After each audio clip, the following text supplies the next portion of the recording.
Please मान्य सदस्य विराजे। House order please. मान्य सदस्यगण,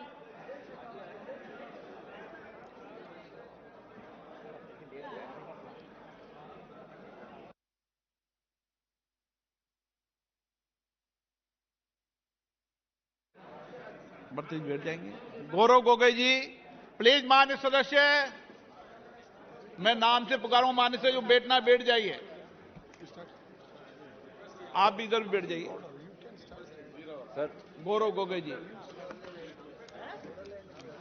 धन्यवाद अध्यक्ष महोदय। आज हमारे देश के सामने सर हाउस का ऑर्डर।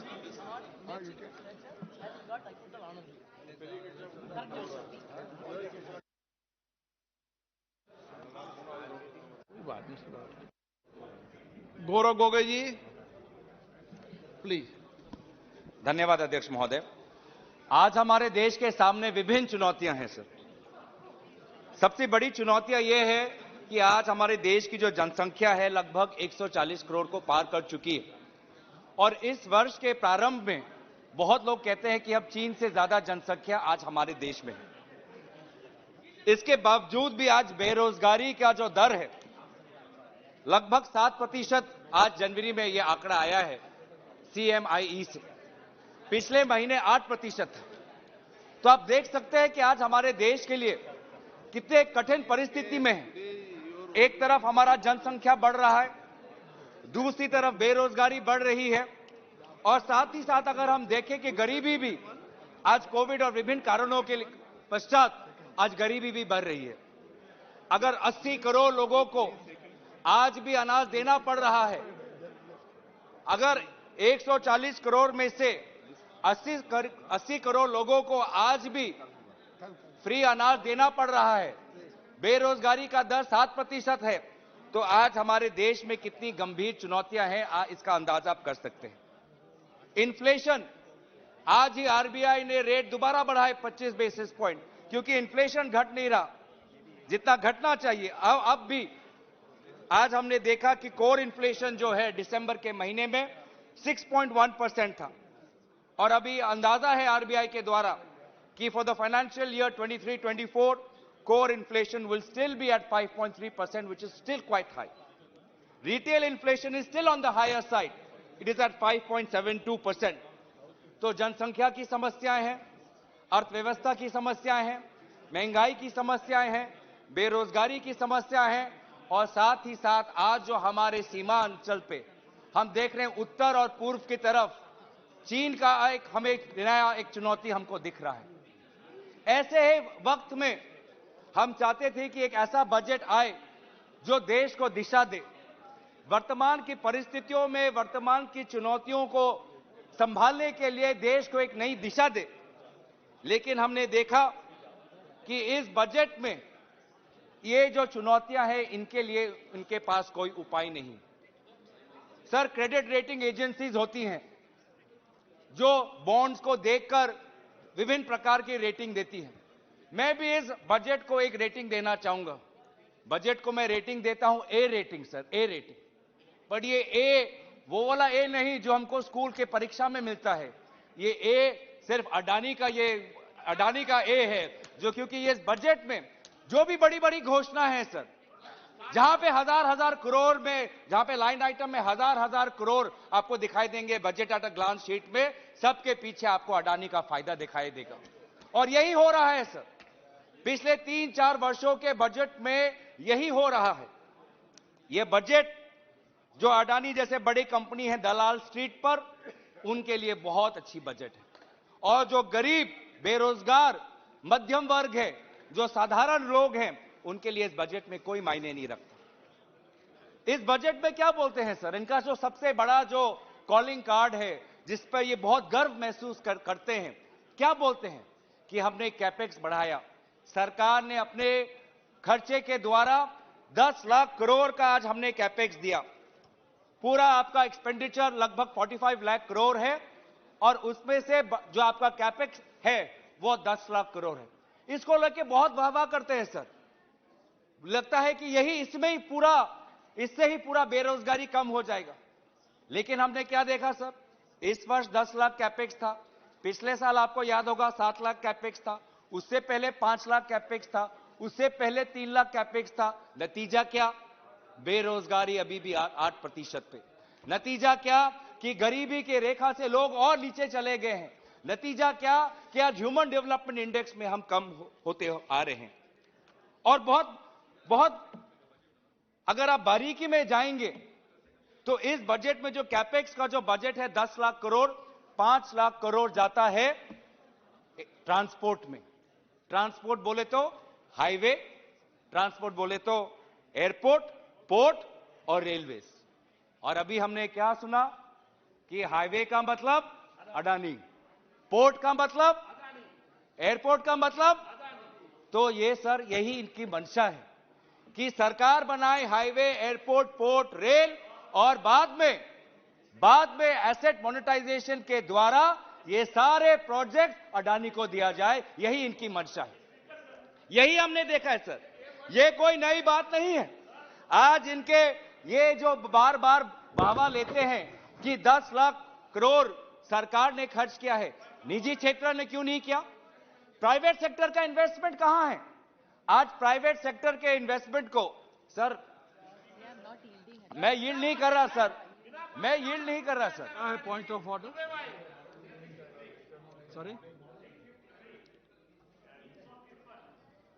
जस्ट सर बार बार ऐसे तो एक बार आप इंकरेज करेंगे तो बार बार होते जाएगा सर। नहीं। आप प्रेसिडेंट देख लीजिए सर, एक बार ये शुरू हो गया तो ये वाला ट्रेंड रुकता नहीं है सर, ये ट्रेंड रुकता नहीं है सर। अभी तो बड़ी शुरुआत के, अभी अडानी का नाम बहुत बहुत आएगा सर।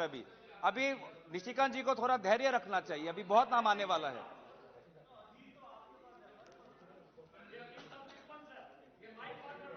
सर मैं पूरा भाषण बोल देता हूं, उसके बाद उनको जो भी जितने आपत्ति जनाने हैं एंड में बोल दीजिए सर।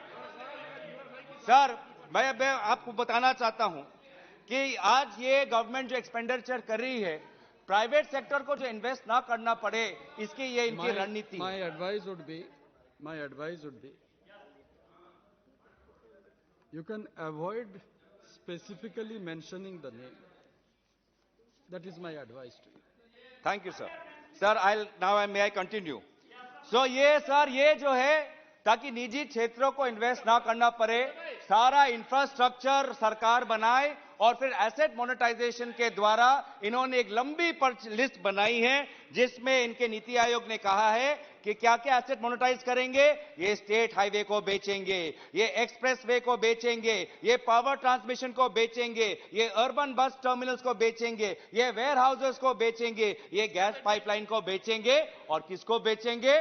वो ए रेटिंग, जो ए बजट है ना सर, उसी को बेचेंगे सर। अब तो खुश है, अब तो मैं नाम नहीं ले रहा, ए कंपनी को बेचेंगे। तो सर ये एसेट जो बनता है पब्लिक मनी से बनता है, और एसेट जो मोनेटाइज होता है वो क्रोनी कैपिटलिज्म के द्वारा होता है सर। लेकिन सर हम जानकारी भी जानना चाहेंगे कि आप पिछले 3-4 सालों से आप कैपेक्स कर रहे हैं, आप कैपेक्स बढ़ाए हैं, तो आपके पास I can only read out. नहीं, बस ये है allegation against any person. not make any allegation. No. Allegation against, जो आप पहले भी कहे थे, allegation against any person, not necessarily a member of this house. When you are mentioning a name, if he is not a member in the house, how can he defend himself? So if that, Adani is not a name, he is the name of a company. even if, Sir, thank you, sir. just let me complete. Thank you, sir. Let me Sir, may I complete. continue, sir? Professor Sir, Roy, may I please sit continue? down. May I continue, sir? Nishikant ji, May I please continue, sit down. sir? Sir, the ये speaker may at any time yes. prohibit any member from making any such allegation if the speaker is of the opinion that such allegation is derogatory to the dignity of the house. How is it different, sir? No, Sir, the speaker has to take that decision. Yes. He is saying yes, sir. That Or that no public interest is served by making such allegation. Sir, So in that respect, I have requested you not to mention the name. Sir with all due respect be sir, too far-fetched. मेरे जो भी आरोप है सरकार पर है। मेरे अभी तक जो भी एलिगेशन है वो भी सरकार पे बनाया है, please continue. जो और इसलिए किसी निजी Please, कंपनी please पर आरोप continue. नहीं है, Please आरोप continue. सरकार पे है Please सर। पर आपका जो एडवाइस है, परामर्श है, मैं लेता हूं, कबूल करता हूं। तो सर ये जो कैपेक्स ये बढ़ाते जा रहे हैं, इसको लेकर कितना जॉब्स बना सर, वेजेस कितने बढ़े, इसके पास कोई आंकड़ा है? अब सबसे ज्यादा जो ट्रांसपोर्ट में जो बजट मिलता है 5 लाख करोड़, हमारे अश्विनी वैष्णव जी हैं हमारे रेलवे विभाग के मंत्री, सबसे ज्यादा ट्रांसपोर्ट बजट इनके विभाग को मिलता है। तो सर हम भी चाहते हैं कि बेरोजगारी कम हो रेलवे विभाग में। रेलवे विभाग में सर इस बार मिला है, ठीक है, इस बार मिला है, सबसे ज्यादा मिला है तो रेलवे को। हमारी ये अपेक्षा है कि रेलवे विभाग में अभी 3 लाख नौकरी पद पे कोई नहीं है सर, वैकेंसियां हैं रेलवे विभाग में, तो उसको तो भरे। आज हम ये जानना चाहते हैं कि रेल में जो अलग अलग ये रेक्स आएंगे, ये जा रहे हैं स्टोर्स में आएंगे, नए नए जो कोचेस बनेंगे, कितने नए रोजगार होंगे, इससे कितने नए रोजगार सृजित होंगे, या सारे रोजगार जो पहले के जो एग्जिस्टिंग फैक्ट्रीज है वहीं पे जाने वाले, ये हमारा चिंता है सर। बहुत बड़ी बड़ी बातें, fastest growing economy, largest economy, ठीक है सर, हमें गर्व होता है, लेकिन गर्व के साथ हमें थोड़ी डिग्निटी और ह्यूमिलिटी भी होनी चाहिए सर। क्योंकि सर आज हमारा मुकाबला किसके साथ है? अगर हम अर्थव्यवस्था की बात करें, हमारा मुकाबला आज चीन के साथ है। आज चीन का जो पर कैपिटा इनकम, जिसका जिक्र हमारे वित्त मंत्री ने अपने बजट भाषण में किया था कि लगभग 1,90,000 का हमारा पर कैपिटा इनकम है। सर चीन का पर कैपिटा इनकम हमसे 6 बार ज्यादा है। अमेरिका का ये पर कैपिटा इनकम हमसे 35 गुण हमसे ज्यादा है। तो भले ही हम फास्टेस्ट ग्रोइंग हो सकते हैं सर, लेकिन अगर आप पर कैपिटा इनकम में देखें तो 80 करोड़ लोगों को आज बिना मूल्य के जो अनाज मिल रहा है, वहीं पर हमारी सच्चाई है। और कितना आगे हमको जाना है, ये हमको आज कबूल करना पड़ेगा, ये सच हमको कबूल करना पड़ेगा। तो आपने कैपेक्स का एक बजट बनाया, एक ग्रोथ ओरिएंटेड बजट बनाया, ठीक है, कभी ग्रोथ आपने सरकार ने बोलती है कि हम ग्रोथ पे ध्यान देते हैं, आरबीआई बोलती है हम इन्फ्लेशन पे ध्यान देते हैं। तो मेरा प्रश्न है कि रोजगार पे कौन ध्यान देगा सर? रोजगार निर्धारित बजट कब बनाएंगे? When will we make a jobs oriented budget? Sir capex के साथ मेरा दूसरा सवाल है ये कि कैपेक्स तो सरकार का बढ़ रहा है, लेकिन जो पब्लिक सेक्टर एंटरप्राइजेस है सर, उनका अगर आप उन पर देखेंगे, उनका एक्सपेंडिचर वही फ्लैट है। पब्लिक सेक्टर एंटरप्राइजेस को और पैसा नहीं दिया जा रहा। एक्चुअल अगर आप देखें एक्सपेंडिचर 2021-22 में, तो लगभग 4.37 lakh crore public sector enterprises को दिया था। और बीई देखे 23-24 को, तो जहां पे पहले 21-22 में एक्चुअल्स में 4.37 लाख करोड़ था, बीई 23-24 में 4.87 लाख करोड़। तो हमारे जो पब्लिक सेक्टर जो यूनिट्स हैं, उनको हम ताकत क्यों नहीं दे रहे? हमारे इतने नवरत्न है, मिनी रत्न है, वहां पे कितने सेमी स्किल्ड लोग वहां पे काम करते हैं, उनको वहां पे हम क्यों नहीं उनको और पैसे दे रहे? उनका कैपेक्स क्यों नहीं बढ़ा रहे? सर मेरे ही उत्तर पूर्वांचल में north east electrical power corporation है, नुमलीगढ़ रिफाइनरी है, कोचिन में शिपयार्ड है, इतने सारे लिस्ट है सर, आपके यहां पे भी होंगे पब्लिक सेक्टर यूनिट्स, पर आज उनको किसी प्रकार से सहायता सरकार से नहीं मिल रहा। वो डिविडेंड देते हैं बेशक सरकार को, लेकिन सरकार से कैपेक्स खर्च का उनको पैसा नहीं मिलता सर। आज स्टेट्स को इन्होंने 50 ईयर की लोन दी है, 1 साल उन्होंने बढ़ाया है, लेकिन स्टेट्स आज भी जिस प्रकार से लोन का फायदा लेना चाहते नहीं ले पा रहे, क्योंकि कहीं ना कहीं सेंटर और स्टेट के बीच में पहले जैसा डिस्कशन जो प्लानिंग कमीशन में होता था आज नहीं होता है। सेंटर बस डिक्टेट देती है, सेंटर बस इंस्ट्रक्शन देती है और स्टेट को मानना पड़ता है, लेकिन स्टेट के साथ काम नहीं करते। तो इनका पूरा जो कैपेक्स है सर, ये पूरा जो कैपेक्स है, मैं दोबारा आरोप लगा रहा हूं, एक विशेष एक कंपनी को फायदे दिलाने के लिए इनका कैपेक्स का स्ट्रेटेजी है, जॉब्स ओरिएंटेड नहीं है। अब दूसरी बात सर, ये दूसरी बात के लिए बहुत वाहवाह लेते हैं कि हमने फिस्कल डेफिसिट का जो ग्लाइड पाथ है वो हमने मेंटेन किया है। इस बार बीई 23-24 में इन्होंने फिस्कल डेफिसिट 5.9 रखा, पिछले साल 6.4 रखा, ठीक है, अच्छी बात है। Fiscal deficit glide path, fiscal deficit consolidate होना चाहिए, लेकिन इसका बोझ किसने उठाया सर इस बजट पे? इसका बोझ अगर किसी ने उठाया फिस्कल डेफिसिट का, तो आज गरीब और मध्यम वर्ग ने उठाया। कैसे इन्होंने फिस्कल डेफिसिट को मेंटेन किया? उन्होंने फूड और फर्टिलाइजर पे जो सब्सिडी है उनको इन्होंने घटाया। सर यूरिया पे उन्होंने सब्सिडी घटाया, न्यूट्रिएंट बेस पे सब्सिडी घटाया, फूड सब्सिडी जो एफसीआई को जाता है उस पर उन्होंने पैसा घटाया, फूड सब्सिडी जो नेशनल फूड सिक्योरिटी एक्ट पे जाता है उसमें वहां ने घटाया। 2022-23 में एनएफएसए जो food national food security act है 72,000 करोड़ का फूड सब्सिडी था, वो घटकर आज 59,000 करोड़ हो गया। फूड सब्सिडी जो पहले एफसीआई में 22-23 आरई में 2.1 लाख करोड़ था, आज वो घट के 1.37 लाख करोड़ हो गया। तो मैं पूछना चाहता हूं सरकार से, ठीक है आपने फिस्कल डेफिसिट आपको मेंटेन करना है, पर इसका बोझ गरीब क्यों उठाए, इसका बोझ किसान क्यों उठाए, इसका बोझ आज मजदूर क्यों उठाए? कहां गए आज यहां इनके जो करीबी दोस्त थे, जो ए और विभिन्न जो इनके करीबी दोस्त थे जिनका लोन उन्होंने उनका कर्जा माफ कर दिया, वो उनका निवेश कहां है? आज ये हम देखते हैं कि जो बड़े बड़े जो कंपनियां हैं जो अपने फैक्ट्री बैठाते हैं मोबाइल फोन्स के, टीवी सेट्स के, कनेक्टर्स के, उनका तो कस्टम्स ड्यूटी घटा दिया, उनका कस्टम्स ड्यूटी घटा दिया। Corporate tax, sir corporate tax इन्होंने घटा दिया। ये 2 से 3 साल पहले 30% कॉर्पोरेट टैक्स था, 22% कर दिया। अच्छा, तो जब आपको रेवेन्यूज मेंटेन करने हैं तो आप अपने एक्सपेंडिचर गरीब और सोशल सेक्टर पे जो एक्सपेंडिचर है वो आप कब करेंगे? और जब आपको अपने अमीर दोस्तों को जब फायदा देना है तब आपको फिस्कल डेफिसिट याद नहीं आता। कितना नुकसान हुआ सर? आज कॉर्पोरेट टैक्स जो उन्होंने 30 से 22% कर दिया, लगभग 1.80 लाख करोड़ का आज नुकसान हुआ है सिर्फ इनके कॉर्पोरेट टैक्स रेट कट से। 1920 में 86,000 करोड़ का नुकसान हुआ, 2021 में 90,000 करोड़ का यह नुकसान हुआ, यह कमिटी ऑन एस्टिमेट्स ने कहा। तो तब इनको याद नहीं आता। टैक्स रेवेन्यूज बिल्कुल फ्लैट है सर, इनसे टैक्स कलेक्ट नहीं किया जा रहा।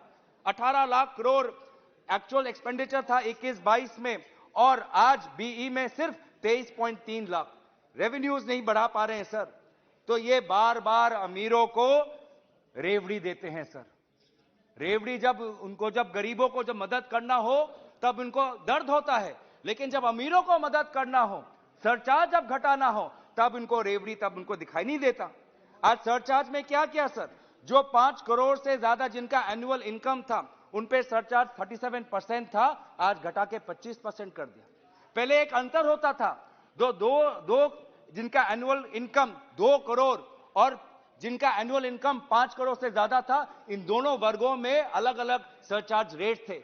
आज इन्होंने दोनों को घटा दिया। तो क्या हो रहा है सर कि फर्टिलाइजर फूड सब्सिडी घटाओ, मिल्क दूध के दाम बढ़ाओ और अमीर दोस्तों के सरचार्ज कम करो, उनके फैक्ट्रियों के इनपुट के पे जो कस्टम्स ड्यूटी कम करो। आज यही हो रहा है सर। आज क्या देख रहे हैं, ऑक्सफैम की एक रिपोर्ट आई सर, उस रिपोर्ट में कहा गया है कि लगभग 60% जो जीएसटी है, 64% to be precise, 64% of GST is being contributed by the bottom 50% of our country. यह है आज सच्चाई। देश का जो सबसे अमीर वर्ग है सिर्फ 10% जीएसटी का कंट्रीब्यूशन है, और जो बॉटम 50% है सर, जो गिर गिर के अपने बच्चों को पढ़ा रहा है, गिर गिर के अब वो हॉस्पिटल में जा रहा है, उस पर वो जो 50% के नीचे वर्ग है लगभग 64% जीएसटी देते हैं सर। आज फ्यूल पे कोई उनको सहायता नहीं, इलेक्ट्रिसिटी पे कोई सहायता नहीं, कुकिंग गैस पर कोई सहायता नहीं। 14 केजी का गैस सिलेंडर आज लगभग दिल्ली में 1000 रुपए का हो गया है सर। जिनी इनइक्वालिटी जो हमारे अंतर जो हो गया है, गरीब और अमीरों के बीच में जो अंतर है वो आज बढ़ गया है इनके सरकारों में। और ये अच्छे दिन की बात करते हैं। अच्छे दिन आए हैं तो अडानी के आए हैं, और गरीब के लिए आए हैं तो सिर्फ बुरे दिन, महंगाई और बेरोजगार आए हैं। ये तो आरोप तो नहीं है सर? ये आरोप है क्या? उनको आरोप तो नहीं है इनके सर। सर गरीब को क्या मिलता है सर इस भाषण में? गरीब को सिर्फ भाषण मिलता है सर। क्या क्या सपने दिखाए थे? 2022 में हम आए हैं, सबको घर मिल जाएगा, हाउसिंग फॉर ऑल 2022 में। 2022 में क्या होगा? किसानों का जो उनका आमदनी है दुगुन हो जाएगा, बढ़ जाएगा। 2022 तक स्मार्ट सिटीज हो जाएंगे, गंगा नमामि गंगा हो जाएगी। लेकिन ये सब कुछ नहीं हुआ। अगर से कुछ हुआ है तो दूध का दाम बढ़ा है। किसानों की बात करते हैं, क्लाइमेट चेंज की बात करते हैं सर, आप तो क्लाइमेट चेंज और उड़ीसा में बहुत आपने देखा है।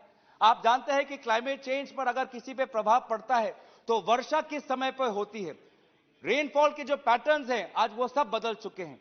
जिस वक्त वर्षा होनी चाहिए नहीं होती है और जिस वक्त वर्षा होनी चाहिए उस टाइम नहीं होती, जिसके कारण क्या हो रहा है, आज किसान का फसल और उसका जो उत्पादन है नहीं हो रहा है बाजार में, जो इसीलिए उसके उत्पादन का दाम बढ़ रहा है और इन्फ्लेशन से जुड़ा हुआ है। लेकिन उन्होंने इस बजट में क्या किया है, जो किसान के लिए आज इरिगेशन लगभग 50% किसान आज वर्षा पर निर्भर करता है, इन्होंने कृषि सिंचाई योजना का जो बजट है उसको उन्होंने घटा दिया है, सर। लगभग 8,600 करोड़ का इन्होंने इरिगेशन पे स्कीम का बजट है, जबकि पिछले वर्ष 10,000 करोड़ का था। प्राइस स्टेबलाइजेशन की बात की थी ताकि उचित मूल्य मिले, आज वो प्राइस स्टेबलाइजेशन नहीं है। टमाटर, प्याज, आलू के लिए इन्होंने ऑपरेशन ग्रीन्स का इन्होंने घोषणा की थी 2014 करोड़ का, आज उसमें 50% घटीशत हुआ है। मार्केट इंटरवेंशन स्कीम नहीं है। आज एमएसपी का लॉ, एमएसपी का कोई लॉ का जिक्र भी नहीं कि एमएसपी लॉ इस साल आएगा, कब आएगा, कोई जिक्र नहीं। डबलिंग ऑफ फार्मर्स इनकम कोई जिक्र नहीं, एमएसपी को गारंटी कोई जिक्र नहीं। केसीसी लोन को लेकर आज किसान की अर्थव्यवस्था इतनी खराब है कि केसीसी लोन का कर्ज भी वो वापस नहीं कर पा रहा। अगर सरकार से कुछ मैं गुहार लगाऊंगा तो ये गुहार लगाऊंगा कि जिस प्रकार से आपने बड़ी कंपनियों का अपने लोन माफ किया, किसानों के केसीसी लोन का भी कर्ज आप माफ करें। सर मैं आप देखिए ग्रामीण क्षेत्र में क्या हो रहा है। ये बोल रहे हैं कि हमने आवास योजना के लिए हमने बजट बढ़ाई, हमने जल जीवन योजना के लिए बजट बढ़ाई। ठीक है सर, उन्होंने 2 योजनाओं के लिए बजट बढ़ाई, लेकिन किसका बजट घटाया? एमजीएनरेगा का बजट घटाया, ऐतिहासिक रूप से उन्होंने घटाया। और क्या बोलते हैं कि सर ये तो डिमांड बेस्ड है, हम डिमांड जब आएगा तो हम देखें। आप पिछले साल के रिकॉर्ड देख लीजिए, कितना डिमांड आता है आप देख लीजिए। ये सिर्फ आप एक चाहते हैं कि आप अभी बजट में कम रुपए दें, बाद में सप्लीमेंट्री ग्रांट के द्वारा ज्यादा रुपए बढ़ाए। और इस प्रक्रिया से क्या होता है सर मेरी बात देखिए, सुनिए सर, उड़ीसा में भी ये समस्या है। जब इस प्रकार से ये काम करते हैं कि बजट में कम पैसा दो, बाद में सप्लीमेंट्री ग्रांट में पैसा बढ़ा दो, तो क्या होता है, मजदूर को समय पर वेज नहीं मिलते। मजदूर को उनके जो पेंडिंग वेजेस है बढ़ते जाते हैं, समय पे नहीं मिलते। आज ये पेंडिंग वेज का जो अमाउंट है सर बढ़ता जा रहा है। आज इस फाइनेंशियल ईयर में 690 करोड़ का ये पेंडिंग वेजेस का इनका ड्यू है सर, ये आज ये नहीं कर पा रहे। ये आज इनकी एक समस्या है। सर आज किसान की मैं बात कर दिया, दूसरी मैंने आपको बेरोजगारी की बात की, महंगाई की बात की। अब सर मैं बात करना चाहूंगा कि जो हमारे सीमा पर जो आज एक चुनौती मंडराता हुआ हमें दिखाई दे रहा है, जो चुनौती हमको दिखाई दे रहा है, उत्तर भी है पूर्व में भी है सर। अब उसमें हम देख रहे हैं कि डिफेंस में आज आप हमारी सेना इस सरकार से चाहती थी कि लगभग 20% बढ़ोतरी होनी चाहिए, लेकिन आपने सिर्फ 13% बढ़ोतरी की है, सिर्फ 13%, जहां पे 20% बढ़ोतरी होनी चाहिए। कैपिटल आउटले आपका 1.62 लाख करोड़ है, वो भी पिछले साल के तुलना में 20% हाइक नहीं है। आज वायु सेना तरस रहा है कि हमको 42 फ्लाइंग स्क्वाड्रन चाहिए, आज भी उनके पास फ्लाइंग स्क्वाड्रन 42 नहीं है, there is a shortage. Navy चाहता है कि आईएनएस विक्रांत पे हवाई अड्डे हवाई जहाज उतरे, लेकिन आज भी आईएनएस विक्रांत पे फाइटर जेट्स उतर नहीं पा रहे सर, पैसे की कमी है। सर सुखोई के लिए आज सुखोई को हमको अपने मशीन और हमारे एयरक्राफ्ट को अपग्रेड करना है, उसके लिए हमको पैसे चाहिए, उसके लिए ये पैसे नहीं दे रहे, तो कैसे लड़ेंगे? जो चुनौती जो है इससे चुनौती के साथ कैसे लड़ेंगे? चीनी चुनौती के साथ कैसे लड़ेंगे? और सर देखिए हमारे सरकार के विदेश मंत्री ये कहते हैं कि आज जो हमारा संबंध है चीन के साथ पहले जैसा नहीं है, लेकिन हुआ क्या? मैं वित्त मंत्री से मैं गुहार लगाऊंगा कि आप अपने कॉमर्स मिनिस्ट्री से बात करिए। सर चाइना से इंपोर्ट बढ़ता ही जा रहा है 2014 से चाइना से इंपोर्ट बढ़ता ही जा रहा है सर। ट्रेड डेफिसिट चाइना के साथ लगभग $36 बिलियन था, आज 2021 में लगभग $70 बिलियन हो गया, दुगुन बढ़ गया है इन्हीं के टाइम पे। सर क्या मैसेज जा रहा है हमारे सेना को? हम ये सेना को बोलते हैं कि आप सीमा पे आप वहां पे जुटे रहिए, लड़े रहिए, और हम वहां से चीनी सामान हम खरीदते जा रहे हैं, बढ़ाते जा रहे हैं। सरकार के पास क्या नीति है? वो बोलते हैं कि सर जो मोबाइल फोन के जो पार्ट्स आते हैं, जो मेडिसिन के जो एपीआईज आते हैं वो चीन से आते हैं, इसीलिए हमको चीनी पर जो हमारी निर्भरता है वो बढ़ती ही जा रही है। ये कैसा स्कीम बनाया आपने? ये पीएलआई का आपने कैसा स्कीम बनाया कि जहां पे हमारा भी विकास हो रहा है, हम अपने ही विकास में चीन का भी विकास कर रहे हैं? ये कैसा स्कीम है? पूरा देश, पूरी दुनिया आज चीन से अपनी सप्लाई चेन हटा रही है। दुनिया आज अपनी चीन पे जो निर्भरता है कम कर रही है, और एक लौता देश, मोदी सरकार की जो ये नीति है, जो भारत की कमजोरी जो चीन के आयात पे है, निर्यात पे है, उस पे और बढ़ती हुई दिखाई दे रही है सर। बहुत ही गलत संदेश जा रहा है सर। आज चीन हमारे पड़ोसी देश के साथ संबंध बढ़ाया जा रहा है। श्रीलंका, बांग्लादेश, नेपाल, मालदीव, आपने एमईए के बजट में ये कितना आपने इंटरनेशनल एड दिया? कहीं आपने किसी विदेशी सरकार को कुछ बसेस दे दिए, उसको लेके आप वाह वाह कर रहे हैं? आज ऐसी एक नौबत आ गई सर कि बस देते हुए हमारी सरकार उनको महसूस होता है कि हमने चीन की तुलना में अपने पड़ोसी के साथ बहुत अच्छा रिश्ता बना लिया। तो सर ये इसलिए हमको लगता है कि इनकी जो आंख है, आंख से वो ए रेटिंग जो है, ए रेटिंग बना ही रहे, इसलिए इनकी ये बजट इस पर ये करते हैं। सर मैन्युफैक्चरिंग पे क्या हो रहा है? अगर हमको चीन से मुकाबला करना है, हमको अपने अर्थव्यवस्था को ताकतवर करना पड़ेगा, मैन्युफैक्चरिंग पर ध्यान देना पड़ेगा। लेकिन आज एक्सपोर्ट्स गिरे हैं सर, 12% एक्सपोर्ट गिरे हैं। Overall growth in 8 core sectors is a minimum 9.8% sir. This is not even close to the nominal growth, is only 9.8%. Growth rates for coal is minimal, refinery minimal, steel minimal, cement minimal. Manufacturing as contribution to gross value addition is only 17%, and this government had a target of 25%, sir. And we're only at 17%. रुपए का value कम हो गया। आप ही के प्रधानमंत्री जब मुख्यमंत्री थे क्या बोलते थे कि जब रुपए का स्तर गिरता है तो देश का जो हमारा जो सम्मान है वो सम्मान भी गिरता है। तो जब पिछले साल एशिया में सबसे कमजोर करेंसी रुपया का था, तब आपने क्या सोचा? तब भी आपके पास एक सुविधा थी कि ये जो रुपए गिरते हुए आ रहे हैं, उससे हमारे एक्सपोर्ट्स को कंपटीशन मिलना चाहिए, एक्सपोर्ट्स बढ़ने चाहिए, लेकिन नहीं कर पाए। आपने उस प्रकार की ट्रेड और करेंसी अपने स्ट्रेटेजी नहीं बनाई, जिससे कारण आज क्या हुआ? आपके इस विफलताओं से 2020 में वर्ल्ड बैंक ने कहा लगभग 5.25 करोड़ भारतवासी दोबारा गरीबी रेखा में आज वो वापस चले गए हैं। रियल जीडीपी आज कम हो चुकी है, घट रही है धीरे धीरे। आज 23-24 में जीडीपी लोगों का अनुमान है कि 6.5% है, और 22-23 में लगभग ओनली 7%। जम्मू कश्मीर की ये बात करते हैं, जम्मू कश्मीर में इन्वेस्टमेंट कम हो चुका है।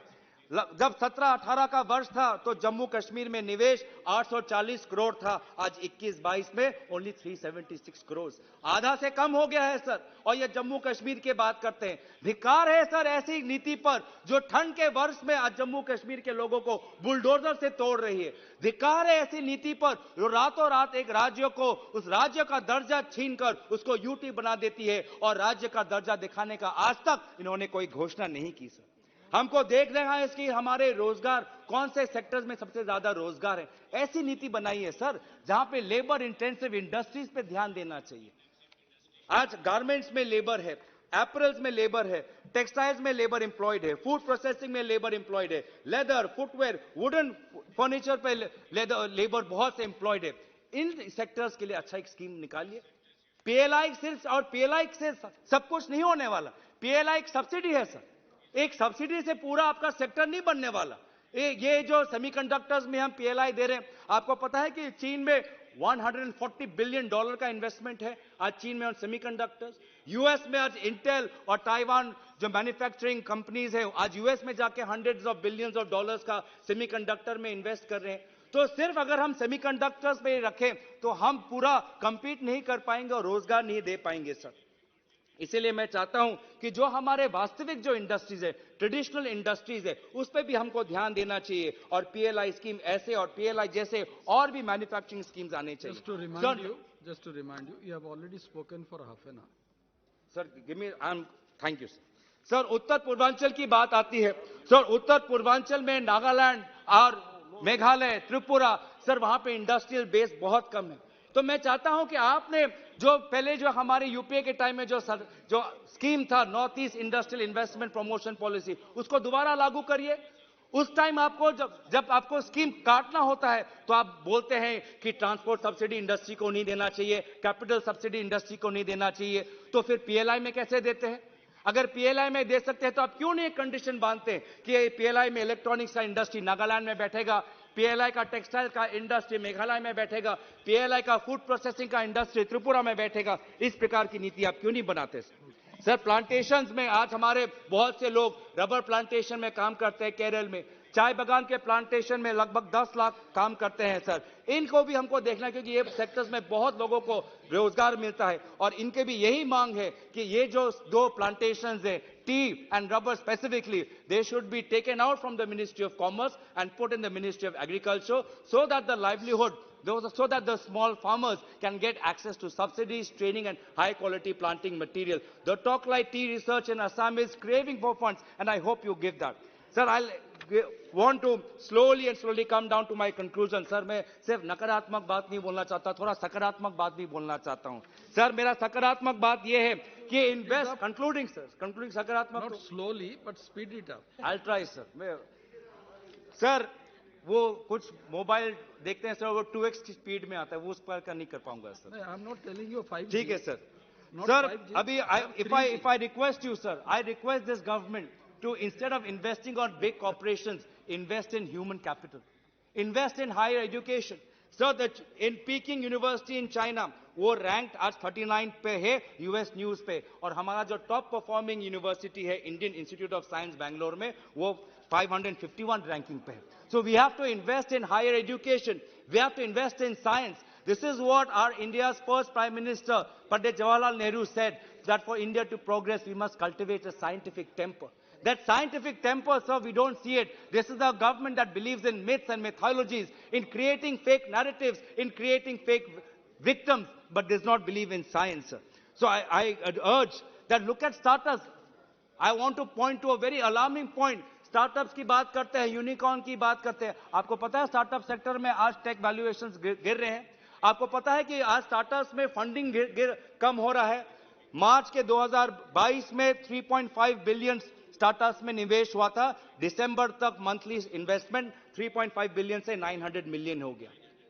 आज यूएस में 330 बिलियन का आज वहां पे एक स्टार्टअप इंडस्ट्री है. तो आज हमारे प्रॉफिटेबिलिटी को लेकर बहुत से प्रश्न उठ रहे हैं. मैं चाहता हूं कि आप उस पर ध्यान दें. सर, आप सर्विसेज पे ध्यान दीजिए. अब हम देख रहे हैं कि आज अगर हमारे देश की अर्थव्यवस्था को कोई पकड़ रहा है तो हमारा मध्यम वर्ग पकड़ रहा है. Private consumption is happening, sir, and that is keeping the economy alive. And where is this investment going? It's going in trade, hotels, restaurants, transport, storage, communication, social and personal services. The services sector contribute 53% to our gross value addition. So this is where we have to invest in our services. We have to invest in cities and towns. Look at what is happening in Joshimath, sir. आज हमारे बहुत से Himalayan range में ऐसे शहर हैं जिनकी load bearing capacity से ज्यादा वहां पे डेवलपमेंट, कंस्ट्रक्शन और टूरिज्म का फुटफॉल हो रहा है. हमें नियंत्रण बनाना है सर. टूरिज्म भी चाहिए लेकिन सस्टेनेबल टूरिज्म होना चाहिए. तो सर, आज हम देख रहे हैं कि सस्टेनेबिलिटी पर आपके सरकार ने वायु प्रदूषण पर नेशनल क्लीन एयर प्रोग्राम निकाला. वो प्रोग्राम आज पूरी तरीके से विफल हो गया है, पूरी तरीके से विफल. सारे शहर जो नेशनल क्लीन एयर प्रोग्राम में सिटी एयर एक्शन प्लान्स निकालते, सारे कार्बन कॉपी हैं sir, cut and copy paste. कुछ नहीं हो रहा सर. पूरा पैसा जो 15 फाइनेंस कमीशन में दिया था वो व्यर्थ हो गया है. मिलेट की आप बात करते हैं, श्री अन्ना की बात करते हैं. मैं स्वागत करता हूं कि आपने मिलेट पे इतना जोर दिया, लेकिन मिलेट के साथ सर मेरा परामर्श यह भी होगा कि इसको decentralize procurement and decentralize distribution से जुड़े, आईसीडीएस और पीडीएस से जुड़े, क्योंकि माल न्यूट्रिशन आज भी एक बहुत बड़ी समस्या है. और अगर माल न्यूट्रिशन को अगर हमें खत्म करना है तो पीडीएस के द्वारा, मिलेट और आईसीडीएस के द्वारा आंगनबाड़ी सेंटर्स में लोगों को यह जानकारी इसलिए जाए. एंड में जाके मैं ये बोलना चाहूंगा कि सरकार को पारदर्शी होना चाहिए. पारदर्शी होना चाहिए. लेकिन लोकतंत्र का ये मूल्य है पारदर्शी. लेकिन जब भी हम कोई सवाल उठाते हैं, विपक्ष उठाती है या मीडिया उठाता है, हम भी सर लोकतंत्र के पार्ट है. विपक्ष भी दबाव बनाता है जनहित में, पर जब भी हम कोई सवाल उठाते हैं तो हमारे सवालों को नजरअंदाज किया जाता है, हमारे आवाज को बंद किया जाता है. जब हम पूछते हैं कि पीएम केयर फंड जो एक सरकारी फंड नहीं है, उसमें सरकारी लोगो कैसे लगा, हुआवे जैसे चाइनीज कंपनी ने 7 करोड़ कैसे दिए, तब कुछ आवाज नहीं आता. आरटीआई तक का जवाब नहीं आता। जब हम मांग करते हैं कि ऐसे वक्त में जब एक पर्टिकुलर कंपनी का मार्केट वैल्यूएशन डाउन हो रहा था, स्टॉक मार्केट मैनिपुलेशन और सर्कुलर ट्रेडिंग के लेकर गंभीर आरोप लग रहे थे, जब कोई रिटेल इन्वेस्टर उस कंपनी के एफपीओ में नहीं आया, तो किसने दबाव बनाया कि एसबीआई और एलआईसी ऐसे संवेदनशील समय पर एंकर इन्वेस्टर बने? किसने दबाव बनाया एसबीआई और एलआईसी पर? ये हम पब्लिक रिप्रेजेंटेटिव है और पब्लिक फेथ और पब्लिक मनी का देखभाली करना हमारा जिम्मेदारी बनता है। तो मैं सरकार से बोलूंगा कि वो साहस दिखाएं। अगर जांच हो तो जांच से डरना नहीं, पीएम केयर्स पे भी जांच हो और अडानी के और ये एलआईसी एसबीआई पे जो पूरा रिश्ता हुआ इस पर भी जेपीसी होने की हमारी मांग है। इन्हीं शब्दों के साथ मैं अपना भाषण समाप्त करता हूं। धन्यवाद। जय हिंद। Thank you.